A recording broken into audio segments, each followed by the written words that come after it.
김마담이 건장한 남자들을 데리고 나타난 것은 내가 남편 목욕을 시키던 어느 날 오후였다. 사람들이 웅성거리는 소리에 밖으로 나갔더니 두 남자가 나무를 타고 올라가 건막대기로 가지를 후려치고 있었다. 가지 끝에 달려있던 은행들이 우리 마당 여기저기 툭툭 떨어졌다. 노랑머리가 나타난 것은 바로 그때였다.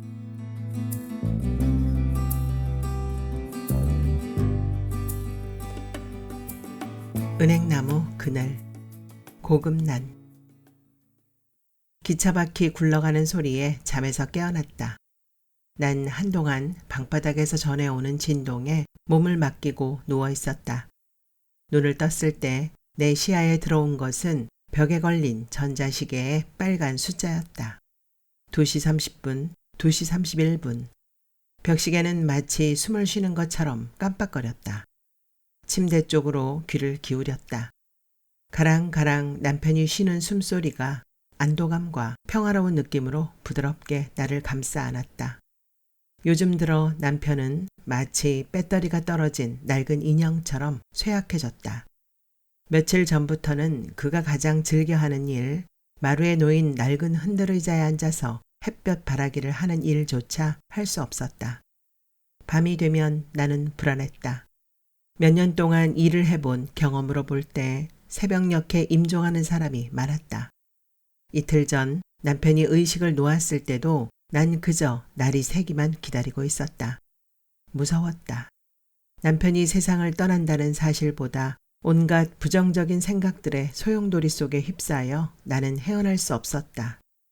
다행히 새벽 3시쯤 그는 몰아쉬던 숨을 내쉬었고 숨가쁘게 뛰던 나의 심장도 조용해졌다. 따지고 보면 죽고 사는 것이 숨길 하나에 달려 있었다. 들이쉰 숨을 내뱉지 못하거나 들이쉬지 못하면 그 길로 세상과 이별이었다. 기차가 지나갔다. 이 시간에 지나가는 기차는 거의 화물열차였다. 잠은 애당초 도망가버린 상태였다. 난 그 기차의 꼬리를 잡고 두서없이 떠오르는 생각들과 숨바꼭질을 하기 시작했다. 지난 봄 이 집으로 이사온 뒤로 한 번도 깊은 잠을 자본 적이 없었다. 계약할 때는 미처 몰랐는데 기차는 거의 10분 간격으로 오르내렸고 소음이 내 잠을 빼앗아갔다. 현관문을 닫으면 소리는 반으로 줄었지만 문제는 남편이었다. 그는 잠을 자지 못해서 토끼처럼 눈이 빨개지고 먹은 음식을 입으로 내놓았다. 나는 집 주변을 잘 살피지 못하고 이사 온 것을 후회했지만 이미 엎질러진 물이었다. 항상 그랬다. 내 딴엔 요모조모 따져서 결정하지만 상황 속으로 들어오면 예상하지 못했던 문제들이 나타나서 나를 힘들게 했다. 문득 언니의 말이 떠올랐다. 40 중반의 나이에 홀로 된 언니는 나와 성격이 달라서 다툼이 잦았다. 언니는 말이 조리 있고 빨라서 할 말을 다 하고도 늘 직성이 풀리지 않는 것 같았다. 그리고 그것이 내 탓이라도 되는 양 마음에 없는 말을 했다. 너 내가 혼자 산다고 업신여기고 대드는 거지? 절대로 그런 일 없다고 해명할수록 언니는 소리를 높였다. 그런데 지금은 그 언니를 이해할 수가 있다. 이해를 하고자 하는 것이 아니라 저절로 그 마음이 알아지기 시작했다. 난 40년 동안 한 남자와 살았다. 남편은 나를 만나기 전부터 결핵을 앓고 있었지만 그 사실을 첫 아들이 감염된 뒤에야 알았다. 아들의 체격이 왜소한 것은 어릴 때부터 결핵약인 나이들 아지들을 너무 많이 먹인 탓일 것이다. 젊은 날에는 남편 곁에서 도망가고 싶은 순간이 많았었다. 그러나 그런 마음이 들 때마다 아픈 사람을 두고 가는 것은 갓난아기를 버리는 것보다 더 몹쓸 짓이라는 생각이 들었다. 몸이 좋아져서 사람 구실을 할 수 있을 때 가도 늦지 않으리라 싶었는데 평생 그 테두리 안에서 매물돈 셈이었다. 요즘은 나 역시 안절부절 못하다가 얼굴이 붉어지는 증상이 도졌다. 50대 초반 무렵에만 해도 갱년기 현상이라 여겼는데 고질병이 된 것 같다. 방향 없이 흘러다니던 생각 끝으로 아들의 얼굴이 떠올랐다. 큰아들 태규가 해운대 신시가지로 이사를 오라고 했을 때 나는 두 손을 내저었다. 엄마, 왜 자꾸 변두리로 다니면서 나를 불편하게 만드세요? 좀 가까이 있어야 자주 볼 수 있죠. 자주 올 필요 없다. 뭐 좋은 일이 있다고. 태규는 호텔에서 일하면서 스스로 짝을 찾았고 결혼한 지 3년 만에 24평짜리 아파트를 마련한 착한 아들이었다. 아무것도 도와준 것이 없는데 매달 빠짐없이 용돈을 보내주는 것도 미안하고 부끄러웠다. 더구나 아들의 이름으로 들어오는 돈은 좀 괜찮더니 언젠가부터 며느리의 이름으로 돈이 들어오기 시작하면서 마음이 많이 불편해졌다. 내가 간병인 일을 시작한 것은 그 불편함이 부담으로 바뀌기 시작할 무렵이었다. 일을 가지는 바람에 며느리의 산후 뒷바라지를 해주지 못했다. 내가 생활에 도움이 되지 않는다는 것을 눈치챈 며느리는 친정 어머니에게 아이를 맡기고 직장에 다녔고 그 손자가 어린이집에 들어갈 나이가 되었다. 2년 전 집안 결혼식장에서 오랜만에 친척들을 만났다. 언니, 어디 살아요? 오빤 여전히 몸이 아파요? 활짝 웃으며 손님을 맞던 신우이는 나를 보며 우는 신용을 했고 나를 만나는 사람들은 모두 신우이처럼 울상을 지었다. 그 결혼식장에서 며느리를 만났다. 며느린 아주 어색하게 웃으면서 내 눈길을 피했고 손자는 안아보려는 내 손길을 뿌리치며 혓짧은 소리를 질렀다. 싫어. 아니 얘가 왜 이럴까? 며느리가 아이를 달래는 것을 뒤로 하고 난 슬그머니 예식장을 빠져나왔다.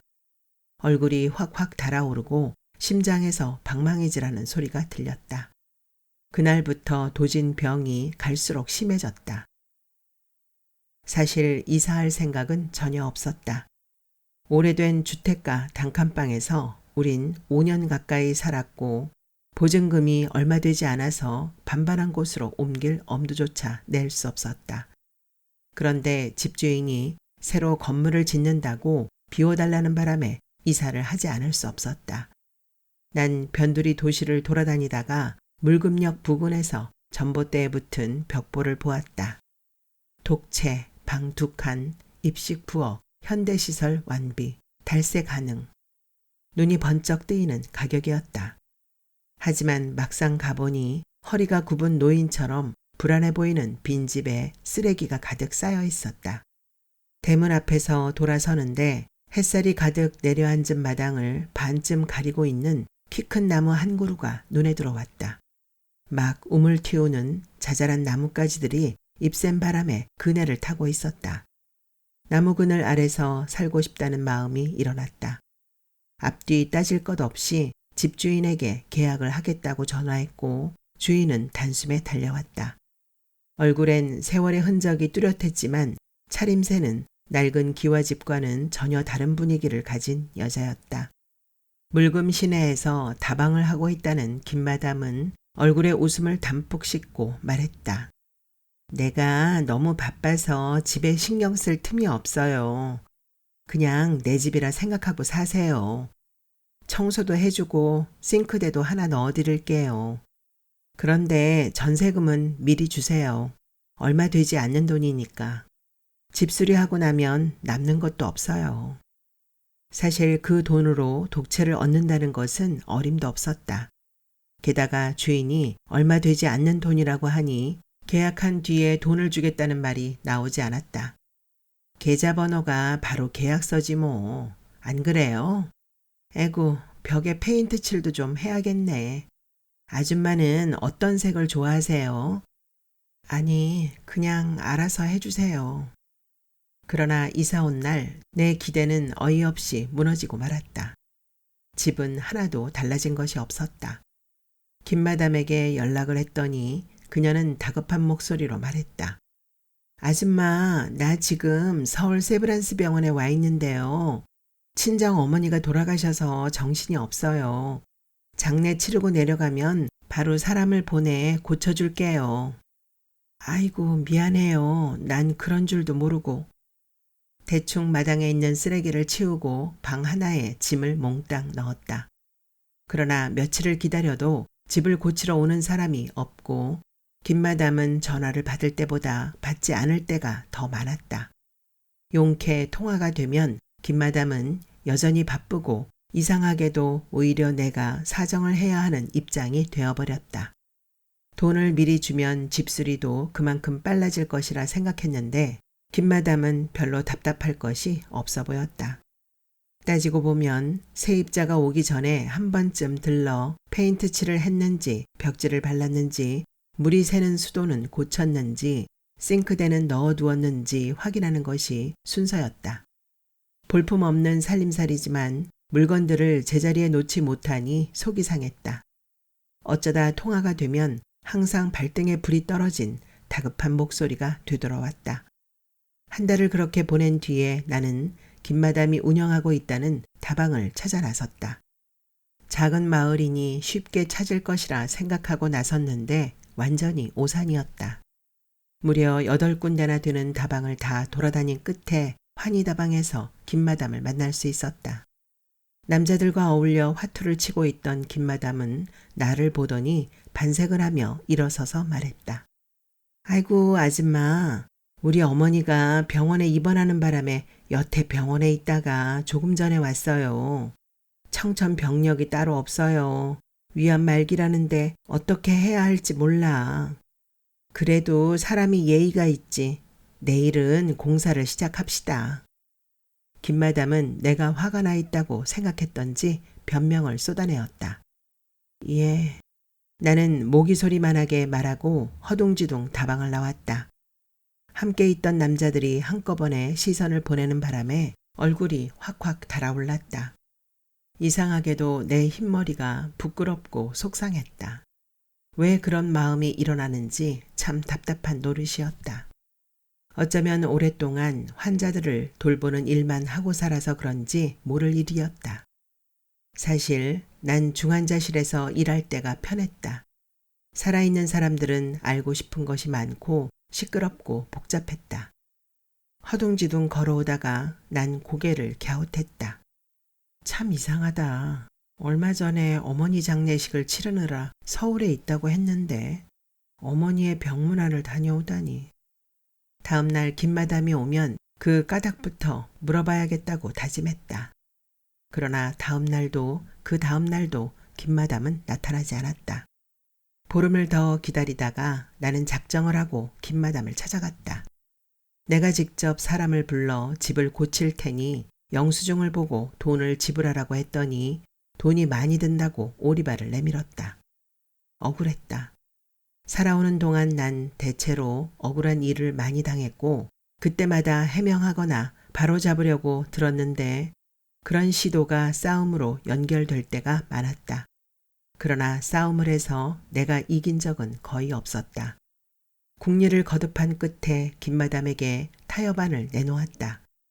재료비만 주면 내가 직접 집을 고쳐서 살겠다고 했더니 김마담은 우려했던 것보다 쉽게 허락하는 것이었다. 사실 난 셋집을 전전하면서도 도배를 하거나 페인트 칠을 하는 등의 자잘한 수리는 스스로 해왔었다. 결국 나는 한 달 가까이 집수리에 매달려 있었다. 벽에 낀 곰팡이를 벗겨낸 뒤 페인트를 칠했고 벽지를 손수 발랐다. 재활용품점을 찾아가서 쓸만한 싱크대를 철공소에 부탁하여 헌 대문을 구해 달고 쇠솔로 녹을 벗겨낸 뒤 초록색 페인트를 칠해 놓으니 마치 거지 여자를 목욕시켜 놓은 것처럼 깔끔해졌다. 수리비를 주러 왔던 김마담의 얼굴이 꽃처럼 활짝 피어났다. 일꾼을 시켰으면 300만 원은 좋게 들었을 텐데 조금 모자라는 여자가 들어오는 바람에 절반도 안 들었다고 자랑을 하더라는 소문이 들렸다. 모자란다는 말이 그다지 고깝게 들리지 않았다. 싸우지 않고 일을 해결했으며 무엇보다 내 돈을 보태지 않고 일을 했으니 기분이 좋았다. 그러나 내 허리병을 악화시키는데 결정적인 역할을 한 것은 분명했다. 어쨌거나 짐을 정리하자 둥지 속에 들어앉은 새처럼 마음이 편했다. 수도가 고장이 나서 아까운 물이 새어나가는 것이 마음에 걸렸지만 신경 쓸 필요가 없었다. 수도 요금이 아무리 많이 나와도 한 달에 10,000원씩만 내기로 했으니 손해볼 것은 없었다. 그러나 버려지는 물이 아깝고 남의 돈이 아까웠다. 부산과 달리 이곳에는 한 달에 한 번씩 고지서가 나왔다. 10만 원 가까이 나오는 고지서를 김마담에게 전해줄 때마다 수도를 고치라고 했지만 김마담은 간섭하지 말라고 잘랐다. 나중에 알고 보니 내가 이사를 오기 전부터 수도공사를 한 사람과 몇 개월째 싸움을 계속하고 있다는 것이었다. 김마담은 나를 모자란다고 하지만 난 김마담이야말로 옳은 정신으로 사는 사람이 아니라고 믿었다. 남편과 난 밖에 나가지 않고 종일 집안에서 맴을 돌았다. 지하 단칸 셋방에서 홀로 있던 시간이 많았던 남편은 마루에 놓인 흔들의자에 앉을 때마다 눈가에 주름을 잔뜩 만들며 웃었다. 내가 늦복이 많아서. 남편은 산자락을 배경으로 지나가는 기차를 볼 수 있어서 좋다고 했다. 기차가 지나갈 때마다 똑같은 말을 하는 남편의 목소리가 처음 듣는 것처럼 새롭고 든든했다. 사람도 서로 미워하면서 정이 드는 것처럼 나도 어느새 기차 소리가 기다려질 때가 많았다. 우린 나란히 벽에 기대 앉아 서울로 올라가는 기차인지 부산으로 내려가는 기차인지 알아맞히는 게임을 하거나 사람이 몇 명이나 타고 있는지 화물 열차가 컨테이너 박스를 몇 개 달고 가는지 세면서 놀았다. 가끔은 바퀴 굴러가는 소리에 맞추어 기찻길 옆 오막살이 아기 아기 잘도 잔다 하고 내가 노래를 부르면 남편은 더없이 행복한 표정을 지었다. 우리가 그렇게 마루에 앉아 노닥거리고 있으면 이웃 사람들이 두루미처럼 목을 길게 빼고 담안을 기웃거렸다. 그들과 눈이 마주치면 나는 날씨가 아무리 더워도 마루에 드리워진 커튼을 슬그머니 당겨버리거나 부엌으로 들어가 나오지 않았다. 밖에 나갈 일은 거의 없었다. 집안의 길 흉사는 남편의 병수발을 핑계로 큰아들에게 미루어 버렸으니 친척들 만날 일도 없었다. 뭔가 궁금하고 심심하면 텔레비전 스위치를 켰다. 텔레비전은 전 세계 구석구석에서 무슨 일이 일어나고 있는지 손바닥 보듯이 알려주는 가깝고 친절한 친구였다. 친구. 나는 가끔 텔레비전이 아니라 서로 이야기를 주고받을 수 있는 친구가 그리웠다. 내게도 그런 친구가 있다. 친구 민자는 어릴 때부터 한 동네에서 살았고 입에 든 것도 꺼내줄 정도로 친한 사이였는데 몇 년 전에 아들이 전원주택을 지어 모셔가 버렸다. 어쩌다 전화를 하면 우린 서로가 올라오너라 내려오너라 하면서 통화를 끝냈다. 사실 내가 올라가는 것이 이치였다. 친구도 친구지만 작은아들 성규가 서울로 취직해 간 지 3년이 되었지만 아직 자취방에도 한번 가보지 못했다. 기차를 타면 아들에게도 가고 친구 집도 구경할 수 있겠지만 그것은 남편이 세상을 떠난 뒤에나 이루어질 꿈 같은 일이었다. 난 지금까지 무엇을 하고 살았을까? 돈이 넉넉하게 있으면 걱정이 없으리라 믿고 일을 했는데 돈은 쫓아가는 속도만큼 내게서 도망갔다. 몸이 아프지 않으면 행복하겠다고 믿는 순간부터 건강이 내게서 멀어져 갔다. 외롭다고 느끼기 시작하면서 아들과 친구가 하나둘 타지로 떠나갔다. 지금은 남편이 내 옆에 있는 것이 큰 위로인데 그도 이제 떠나려고 한다. 결혼할 당시 개인 회사에서 격리직으로 있던 남편은 몸이 나빠지는 바람에 직장을 그만두었다. 나는 쥐꼬리만큼 받아온 퇴직금을 축내지 않으려고 구멍가게도 해보고 식당도 해봤지만 대부분 손해만 봤다. 50을 간 넘긴 무렵에 장사를 접고 나니 하루에도 몇 번씩 죽고 싶은 생각이 울컥울컥 솟구쳐 빌딩 옥상에 올라가 본 적도 있었다. 결국 병원에 찾아갔는데 젊은 의사는 참으로 성의 있게 내 말을 들어주었다. 그대로 방치해두면 정신착란증이 올 수도 있어요. 모든 일을 집안 식구들과 의논하고 조금씩 나누도록 하세요. 아니면 새로운 일을 시작해 보는 것도 좋은 방법입니다. 할 줄 아는 게 아무것도 없어요. 누구나 모르고 일을 시작합니다. 적성에 맞는 일을 한번 찾아보세요. 의사의 말을 염두에 두고 찾은 일이 간병이었다. 그땐 일주일 정도만 교육을 받으면 바로 환자를 돌보는 일을 할 수 있었다. 난 육체가 병들어 있는 사람들을 돌보면서 폐경기와 함께 찾아온 우울증을 고치려 든 셈이었다. 그 일은 내게 맞았다. 환자를 잘 돌본다는 입소문이 나면서 24시간씩 중환자실에서 근무할 때도 있었고 한 달씩 출장 근무를 할 때도 있었다. 환자들을 돌보는 것이 내 적성에 맞았고 수입도 짭짤했지만 정작 남편을 돌볼 수 없는 것이 마음에 걸렸다. 내가 없는 동안 그는 술을 마셨고 내가 곁에 있으면 거짓말처럼 말짱했다. 10년 이상 하던 간병 일을 그만둔 것은 아들들이 직장을 잡으면서부터였다. 허리도 성치 않으면서 난 두 아들의 성화에 결국 일을 그만두었다. 다른 것은 몰라도 아들 복은 있는 것 같았다. 그러나 30 중반인데도 결혼할 생각을 않는 성규 때문에 내 가슴이 타들어갈 때가 많았다.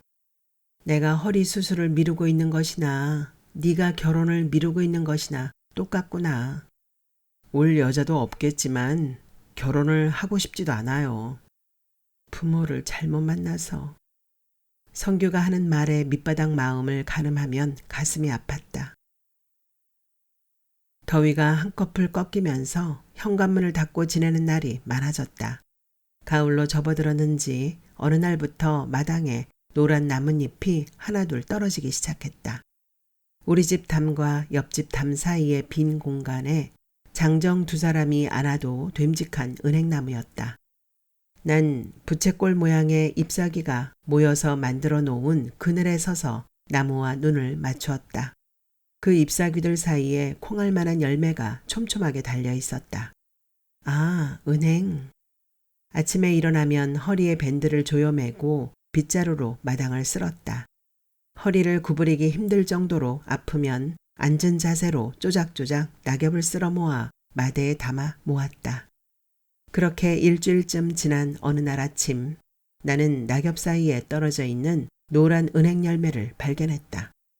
손으로 집어드는 순간 구린 냄새가 확 풍겼다. 몇 년 동안 남편에게 은행 열매를 먹였지만 그런 냄새가 나는지 몰랐었다. 성규가 인터넷에서 은행나무에 대한 것을 찾아 인수해주던 기억이 떠올랐다.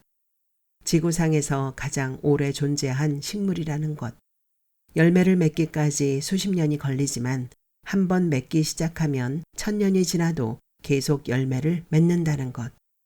열매는 달지만 독성 때문에 한꺼번에 많이 먹으면 탈이 날 수 있다는 것. 결핵이나 기관지 병을 치료하는데 좋다는 내용이었다. 난 그 종이를 싱크대 위에 붙여놓고 아들을 대하듯이 했다. 은행알을 손바닥에 올려놓고 나무를 쳐다보았다. 의젓한 모양새가 세월의 물살을 헤쳐온 나무다운 품격을 갖추고 있었다. 달려있는 열매는 어림잡아도 몇 말은 좋게 되어 보였다. 난 갑자기 나무에 존경심이 생겨서 두 손을 모아 허리를 구부렸다. 어찌 보면 껍질에서 나는 고약한 냄새는 은행나무가 오랜 세월을 살아남을 수 있는 무기이고 사랑이라는 생각이 들었다. 내 마음에 응답을 하듯 가지 사이에 둥지를 틀고 있던 까치 한 마리가 푸드득 날아올랐다. 몇 개의 은행잎이 노랑나비처럼 팔랑팔랑 내 머리 위에 떨어져 앉았다. 나는 주운 은행을 내가 가져도 되는 것인지 옆집에 가져다 주어야 할지 조금 망설이다가 일단 소쿠리에 모으기로 작정했다. 그날부터 새로운 기쁨이 생겼다. 바람이 부는 밤이면 후드득 은행알 떨어지는 소리가 들리는 것 같고 그 기대는 어긋나지 않았다. 난 아침마다 은행을 주었고 주운 숫자만큼 나무에게 절을 했다. 아침을 먹은 설거지를 끝낸 한가한 날이었다. 다른 날보다 수확이 많아서 나는 꼬리를 물고 지나가는 기차를 바라보며 노래를 부르고 있었다. 흔들 의자에 앉아 그런 내 모습을 바라보며 웃던 남편이 턱으로 무언가를 가리켰다. 창문을 열고 밖을 내다보니 파란 티셔츠를 입은 한 할머니가 사다리 위에 올라가서 작대기로 나뭇가지를 후려치고 있었다. 그 모습이 위태로워 보여서 갑자기 내 다리가 후들후들 떨렸다. 사다리 위에서 문득 나와 눈이 마주친 할머니는 손가락으로 입술을 꾹 누르더니 밖으로 나오라는 신용을 했다. 오라, 저 할머니가 나무 주인이구나. 난 할머니가 시키는 대로 마당으로 나와서 엉거주춤 서 있었다. 뭐하고 있노? 빨리 주워 담으라니까. 할머니는 속삭이듯이 그러나 빠르게 말했다. 난 잎사귀 속에 떨어져 있는 은행 알맹이를 비닐에 주워 담으면서 그동안 모아놓은 것을 모두 돌려주어야겠다고 생각했다. 그때 골목에서 고함 소리가 들렸다. 이기 뭐하는 짓이고? 담밖으로 고개를 내밀어 보니 입고 있는 조끼만큼 붉은 얼굴을 한 여자였다. 파란 티셔츠 할머니가 슬그머니 한 발을 내려놓더니 아이고 시끄러워라. 기차 발통을 삶아 먹었나? 하며 눈을 흘겼다. 그러자 맞은편 골목 귀퉁이에서 또 한 여자가 튀어나왔다. 바글바글 볶은 머리카락이 노랗게 물든 은행잎을 닮은 여자였다. 이 할만씨가 혼자 몰래 나무에 올라가다니 이게 벌써 몇 번째고? 노랑머리는 사다리에 대고 삿대질을 하며 소리를 버럭버럭 질렀다. 아따 젊은 게 참말로 유별나다. 목소리가 와 그렇게 사납노. 파란 티셔츠 할머니는 입으로는 두 여자를 반격하면서 얼른 내려와서 은행을 비닐에 주워 담았다. 진홍조끼와 노랑머리는 입에 거품을 물었다. 주먹을 쥐락펴락하는 노랑머리의 손가락 끝에 있는 보라색 손톱이 꽃잎처럼 흩날렸다.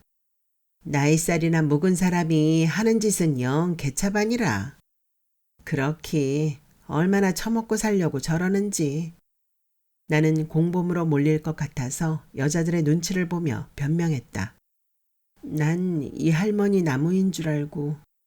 난 세 사람의 얼굴을 번갈아 보며 뒷걸음질을 쳤다. 뭘 몰라도 한참 모르는 모양인데 이 나무는 임자가 없어. 노랑머리는 대놓고 내게 반말을 했다. 그래서 늘 싸움이 붙는 거야. 작년부터 이 골목에 사는 사람들이 함께 털어서 나누어 가지기로 했는데 그걸 못 참고 저렇게 주책을 떨고 있으니 원. 어쨌거나 당신도 은행을 가지고 갈 자격이 있으니 그리 알아. 반말이 마음에 걸렸지만 그동안 주워둔 은행알을 내가 가져도 된다는 말이 반가웠다. 노랑머리가 잔걸음으로 다가오더니 은근하게 말을 걸었다. 저 할머니는 은행알을 모아서 양산장에 내다 팔거든. 돈을 만들려고 저렇게 얌체짓을 하는 거요. 이 말을 맞대고 있는 집집마다 문이 열리며 사람들이 하나둘 고개를 내밀고 있었다. 내가 대문 안으로 엉덩이를 집어넣으려는 순간 노랑머리의 발이 먼저 마당 안으로 들어왔다. 이사 온 지가 6개월이면 서로 인사나 나누며 살 때도 되었지. 그녀를 선두로 몇몇 할머니들이 슬금슬금 마당으로 들어왔다. 아이고 공당같이 꾸며놓았네. 김마담이 땡 잡았구먼. 파란 티셔츠와 진홍빛 조끼도 현관 안으로 들어올 눈치였다. 나는 얼른 마루로 올라와 방문을 닫은 뒤 두 팔로 그들을 가로막았다. 남편이 시끄러운 걸 싫어해요. 아이고 이 과부촌에 남편 있는 사람이 다 있네. 나가요 나가. 나도 모르게 소리를 내지르며 그들을 대문 밖으로 밀어내었다. 씩씩거리며 대문을 걸고 몸을 돌려보니 노랑머리가 팔짱을 끼고 웃고 있었다. 잘했어. 붙여봐야 득될 거 하나도 없거든. 공연히 말만 물어내지. 나보다 10년은 어릴 것 같은 여자가 반말을 해대니 기분이 상했다. 노랑머리는 그 뒤로 자주 나를 찾아왔다. 난 그녀를 10년 아래로 보았는데 그녀는 첫눈에 나를 동갑내기로 보았다고 했다. 요즘이야 투자하는 만큼 젊어 보이는 시대니까. 노랑머리는 물금 토박이로 동네 일을 손바닥 보듯 훤히 알고 있었다. 내가 허리가 아파서 걸음을 잘 못 걷는다고 하자 여자는 유모차를 한 대 구해주겠다고 했다. 손을 내저었더니 그녀는 하하대고 웃었다.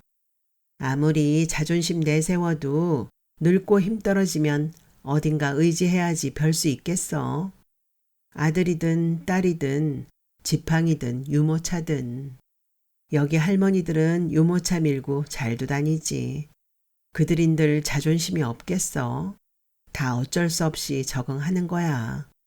여긴 방세가 싸서 대부분 외지에서 떠밀려온 사람들이 많아. 대부분 늙은 시어머니를 모시기 싫어하는 며느리들이 데려다 놓은 거야. 요양원에 보내면 돈이 많이 들잖아. 이 집 뒤에 사는 안진뱅이 할머니만 물금 토박이이고 거의 부산 사람이지 아마. 난 고개를 끄덕였다. 부엌으로 난 조그만 창문을 열면 자기 집 대문 앞에 앉아있는 할머니가 보였다. 노랑머리는 이야기가 바닥나면 김마담에게로 화살을 돌렸다. 내가 고년 생각만 하면 치가 떨려서 원. 아이고 갑장도 진즉에 좀 알아보지. 이 집은 그냥 살라고 주어도 들어올 사람이 없었는데. 사실 고년이 30년 전에 니나노 술집에서 흘러들어온 작부였지. 옛날엔 이 묽은 바닥에 사람들이 엄청 흥청거렸거든. 역 부근에 소시장까지 있어서. 김해, 삼양진, 원동은 물론 인근 지역에서 내노라 하던 소장수들이 몰려왔지. 그래서 술집이나 다방이 줄을 서고 투전판도 꽤나 벌어졌는데 소판 돈을 그년에게 집어넣은 사람이 하나둘이 아니었거든. 죽은 내 남편도 한때 돈만 생기면 그년에게 가는 기라. 그 바람에 내 속이 다 썩어 빠졌지. 남편이 무서워서 끽소리 한번 못했는데 지금 생각하니 바보 중에서도 상바보라. 난 이 작은 동네에 다방이 많은 이유를 비로소 알았다. 이 후진 동네에 지금은 대학 캠퍼스와 신도시가 들어선다고 난리야. 토지공사에서 300만 평을 매입했는데 IMF가 터지는 바람에 한동안 숙지막했지. 말 들어보니 요즘 다시 120만 평을 사들여 3단계 도시계획을 착수했다고 하던데 우리 같은 사람들이야 그 내막을 어찌 알 수 있겠어. 여기 좀 괜찮아 보이는 땅은 대부분 외지 사람들 것이야. 사정도 모르고 헐값으로 토지를 판 뒤에 속을 끓이다가 죽은 사람도 많아. 농사밖에 모르고 살던 사람이 보상받은 돈 뭉치를 들고 어디로 갔겠어. 자식들에게 빼앗기거나 엉뚱한 짓을 하러 다니거나 둘 중에 하나지. 김마담도 이 집을 보상이나 받을 요량으로 그저 줍다시피 사놓은 거야. 그나저나 공사가 시작되면 저 좋은 들판도 사라지고 말겠지. 모두들 발전이 된다고 좋아하지만 난 싫어. 그럼 이 동네도 없어지는 거가? 내가 겁먹은 목소리로 물었다. 보나마나 누군가가 재개발이라는 명목으로 아파트를 지으려 들겠지. 난 몇 년 동안 살던 집을 세 주고 나갔다가 작년에 다시 들어왔어. 아파트가 편하다고 하는데 평생 땅을 밟고 살아서인지 그 성냥꽃 같은 집에서는 숨이 막혀 못 살겠더라고. 게다가 저놈의 기차 소리가 귀에 밟혀서 견딜 수가 있어야지. 불면증으로 엄청 고생하다가 기차 소리를 다시 들으니 거짓말같이 잠이 오더라고. 옛날부터 이 동네는 굿을 할 필요가 없다는 말이 있어. 저 기차 소리가 밤낮으로 집을 흔들어 주니까 귀신이 어지러워 접근을 못하거든. 노랑머리는 낄낄거리며 웃었다. 아무튼 살던 곳에 다시 오니 정말 좋아. 거기다가 갑장같이 좋은 사람도 만났고. 아이고, 나 좋다는 사람 처음 보겠네. 모자란다는 말은 들었지만. 나는 두 손을 휘휘저으며 느닷없이 달아오르는 얼굴을 식혔다. 아마 김마담 그 못된 년이 그런 말을 흘리고 다녔을 거야. 그녀는 그런 것을 구분할 줄 모를걸. 난 갑장을 보는 순간 오랜만에 사람을 만났다는 생각에 마음이 다 들뜨더라. 우리 말띠들이 본래 팔자가 사납다고 하지. 그래도 돌아보면 험한 세상을 참 잘 살아왔다는 생각이 들어. 일찌감치 과부가 된 것만 빼면. 노랑머리가 후 한숨을 내쉬었다. 난 새삼스럽게 집안을 둘러보았다. 이 동네가 없어지면 난 어디로 가며 할머니들은 또 어디로 가게 될까? 집은 다시 지으면 되고 사람들은 다른 곳에 뿌리 내리고 살면 되겠지만 저 은행나무는 어떻게 될까? 은행잎과 함께 열매 몇 개가 마당에 떨어지는 것이 눈에 들어왔다. 난 얼른 마당으로 나가서 은행 열매를 주었다. 그동안 모은 열매만 해도 벌써 2대 가까이 되었다. 거름을 준 적도 없고 물을 한번 뿌려주지 않았는데 가만히 앉아서 소득을 보는 것 같아 미안한 마음이 들었다. 마을 사람들은 함께 털어서 공평하게 나누자고 의논을 했다지만 그 약속은 지켜지지 않았다. 저절로 떨어지는 것이 많아질수록 골목은 더욱 시끄러웠다. 눈치를 살피다가 나뭇가지를 후려쳤고 떨어진 은행을 잽싸게 주워갔다. 그 바람에 덕을 보는 것은 나였다. 나무를 흔들어 대면 우리 집 마당에도 떨어지는 것이 있기 마련인데 아무도 내놓으라는 사람이 없었다.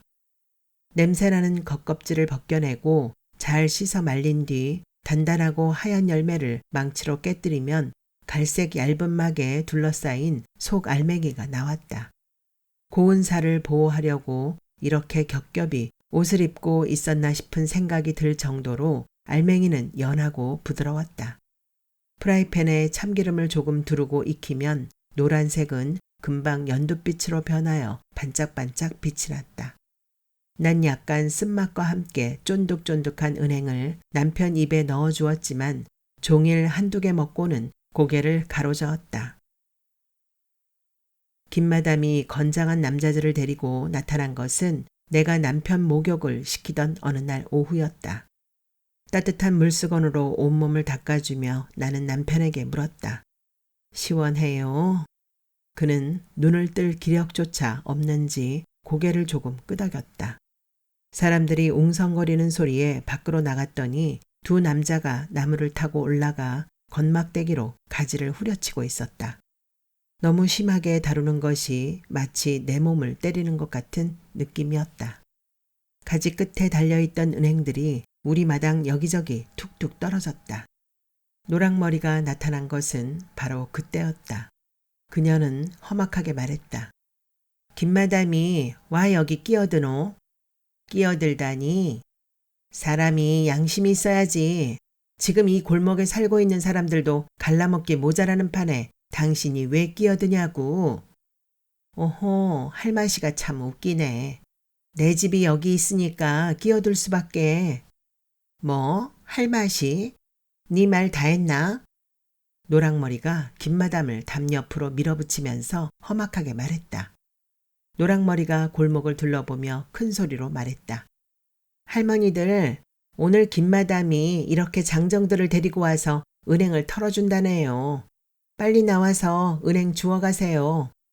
김마담은 어이없다는 표정을 짓더니 소리를 질렀다. 이 할마시가 죽고 싶어 환장을 했나? 환장했다면 어쩔래? 이 나쁜 년아. 뭐? 나쁜 년? 내가 나쁜 짓 한 게 뭐 있는데? 말 잘했다. 이 늙은 여우 같은 년. 가슴에 손을 얹고 생각해봐라. 말이 끝나기 전에 김마담이 빨간 손톱을 바짝 세우고 비호같이 노랑머리채를 잡고 늘어졌다. 예견하고 있었다는 듯이 노랑머리도 잽싸게 김마담의 목덜미를 잡아 비틀었다. 2 여자가 엉켜서 뒹구는 바람에 골목 안은 순식간에 난장판이 되었다. 나는 나무 위에 서 있는 남자들을 향해 다급하게 소리를 질렀다. 아이고 아저씨들 좀 말려주소. 남자들은 애당초 사다리 위에서 내려올 생각이 없어 보였다. 아지매 본래 싸움은 말리면 더 커지는 법. 아마 힘을 써먹을 데가 없어서들 저러는 모양이니 그냥 둡시다. 남자들은 다시 가지를 후려치기 시작했다. 2 여자는 엉켜서 뒹구는 바람에 골목 안은 구린내로 진동을 했다. 난 몸뚱어리는 팔았지만 남의 서방은 뺏어본 적이 없다. 그게 네 탓이지 왜 나를 탓하냐? 나도 먹여 살려야 할 새끼들이 있고 평생 방구들을 지고 누운 남편도 있고 치매에 걸린 엄마도 있다. 왜? 나보고 어쩌라고?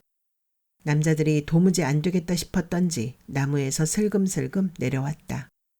어허, 점잖은 우리 김마담 누님께서 왜 이러시나?